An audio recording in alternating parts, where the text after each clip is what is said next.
So that was my John Henry versus the steam drill competition. What can my physical security team do using CSI from Insight Engines versus what kind of productivity did I get from my team who already had 208 use cases built, several Splunk ninjas were experts in this. What can I get out of this? What was astonishing to me is this paid for itself in the first 3 months. I had, at the end when we got together, and so this is no, well, I'll just lay it out for you. I come in at the end of this 2-week session to my SOC manager, and he's sitting in his chair, and he's sitting sideways, and he's doing the butt aim thing, you know, that's where you sit in the chair and aim your butt at somebody, and his arms are crossed, and I say, so your body's telling me that you've got words you want to tell me, what's going on? And he says, this was not fair. This POC was not fair at all. Okay, so what was unfair about it? Because I really want to do a comparison here. Well, he says, those physical security people, like they were like curious, and they were like looking at stuff, digging into things.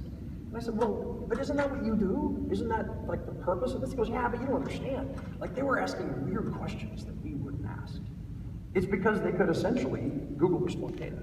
And they found 8 new use cases. It had taken us a 1.5 years to come up with the 208 that we used reliably. They found 8 new ones that we hadn't thought of or built.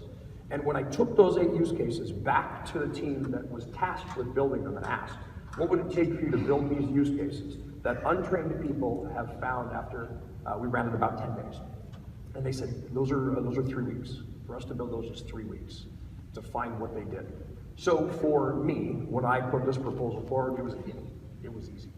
Now, not only enabling easy, ready access to data, because to build a path from physical security and analysts' mindset to accessing the data, but then it turned out at the other side, at the top of the experience level of the team, they found that they could move much faster by using the CSI tool. So it was an upside down Gaussian distribution of who was fantastic with it. It was at either end, and that paid off enormously.